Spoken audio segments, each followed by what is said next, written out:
a lot of Americans who are getting close to retirement age have nowhere near as much money as they need. They're going to be leaning more and more on Social Security. Social Security has a asset value or assets that are dropping, meaning they're paying out more money than they're bringing in, which means now if you're 30 years old, you're paying into Social Security. You're not paying for your retirement. You're paying for somebody else to retire. Yeah. So what does that leave us? So first of all, so two things. First, home ownership, buying a home, that's not the American dream.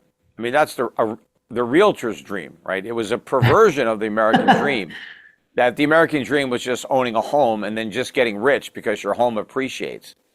The American dream meant that you can come to America and work hard and succeed. And you can earn enough money to buy a home, right? Not that the dream wasn't owning the home. The dream was to be able to afford to buy one because you came to a free country where you can rise as far as your talents and your ambition and your drive will take you, right? You weren't, your lot in life wasn't preconditioned based on who your parents were, or whether you were nobility or something, or whether you were connected to the government, right? Everybody had a fair shot in America. I mean, if you worked hard and you were smart, you persevered, right? Anybody could get rich. Anybody can go from the mailroom to the boardroom, and you could get rich. And when you get rich, you buy a house. But they perverted the American dream, which was this: I'm going to buy a house. I don't have to work very hard. I just have to qualify for a mortgage, and then my house is going to go way up, and I'm going to get rich because I own a home, right? that again, the realtors made this up, but it was possible because of the cheap money from the Fed that was inflating home prices, and the introduction of all kinds of government subsidies, guaranteed loans, and other programs that made it easier for people to pay higher prices for houses, and that kept pumping up prices so that people who already owned homes could sell them for a larger amount of money, or could use them for collateral to borrow more money. But this is all part of the bubble, and it's part of the problem that we're dealing with. Social Security, that's another problem, massive problem. It dates all the way back to the creation of the Ponzi scheme in the 1930s with Roosevelt. So before the 1930s, there was no Social Security.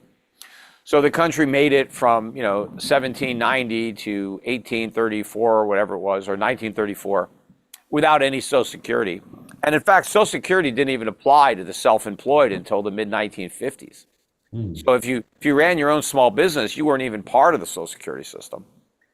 It was just people who had a job, right, a W-2 employees that were taking part. But the whole thing was a lie because they pretended it was insurance. They said you were paying premiums, and there was some kind of trust fund, but it was all a lie. Nobody paid a premium. They paid a tax. There is no real trust fund. The government just spends all the money. Social Security is not funded like a private sector retirement program. In fact, if the private sector ran a retirement program the way the government runs Social Security, they'd all be in jail because they're running a Ponzi scheme, and Ponzi schemes are illegal. But this is an intergenerational Ponzi scheme, and we're on the verge of complete implosion.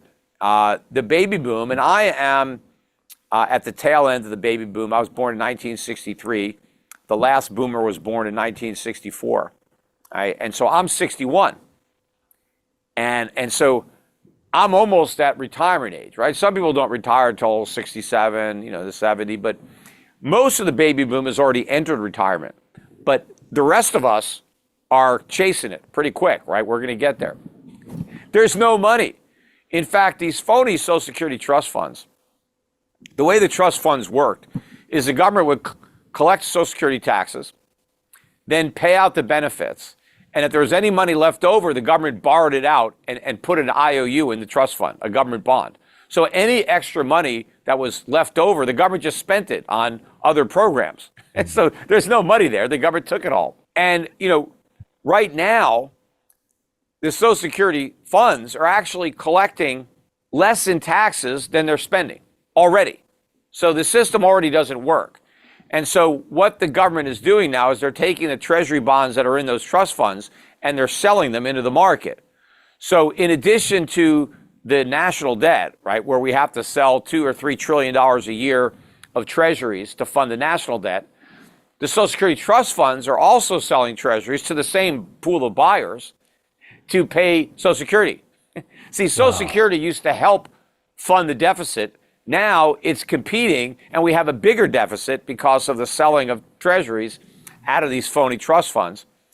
And so that's another part of this debt, bomb that's about to go off, because the biggest buyers of our debt used to be the Fed, foreign central banks, and government trust funds.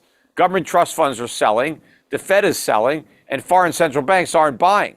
The next thing is they're going to really start selling. So this whole bond bubble collapses, and either interest rates skyrocket or inflation skyrockets, because the Federal Reserve prevents rates from skyrocketing by printing even more money to buy up the bonds that everybody else is selling. And they reverse course, and they go from quantitative tightening back to quantitative easing on steroids.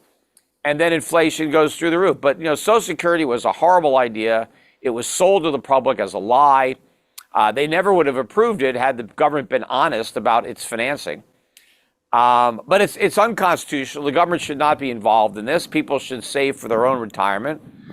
They would do a much better job than the government, because the government didn't save a nickel. They took everybody's money and then spent it all.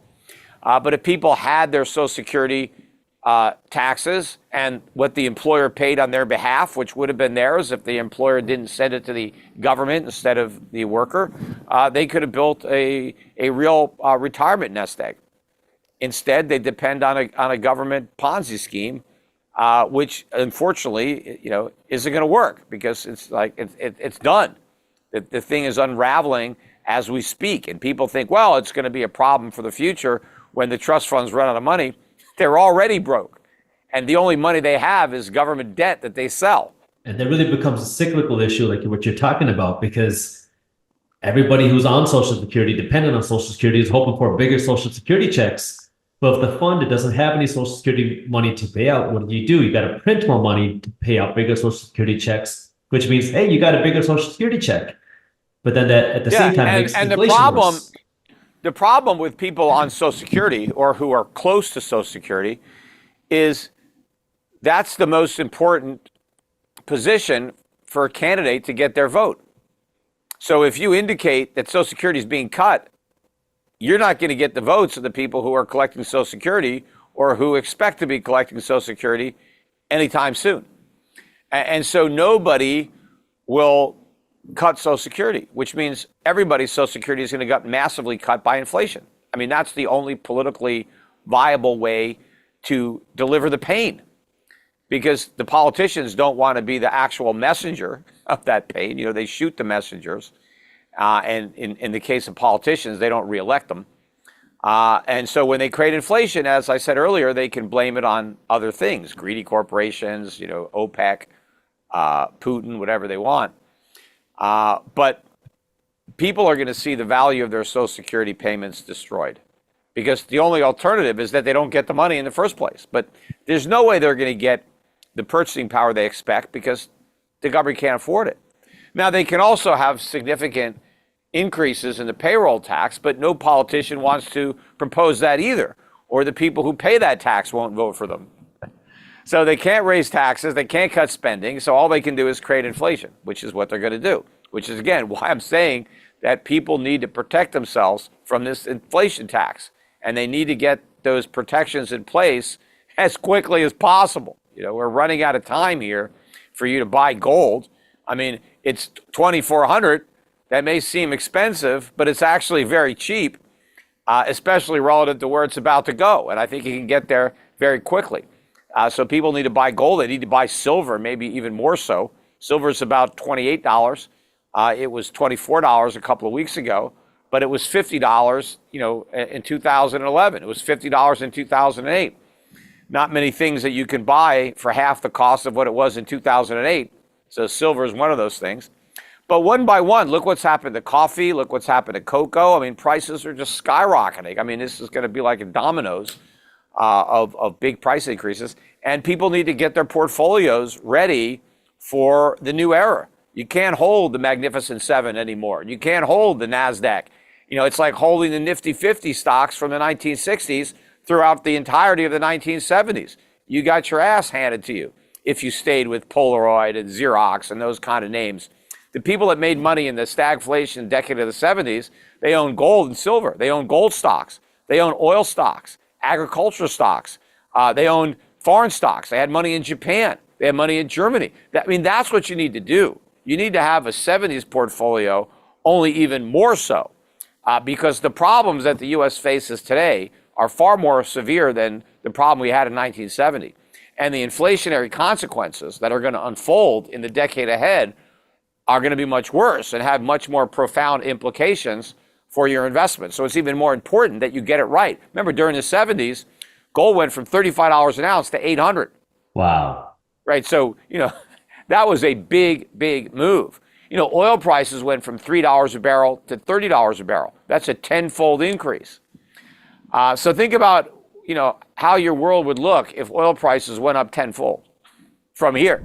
If you enjoyed this clip and you want to watch the entire conversation, all you got to do is click that button right over there. And for those of you who want to stay up to date on the top finance and business news, you can join Market Briefs, my free financial newsletter, by clicking that button below. Thank you for watching, and I'll see you in the next one.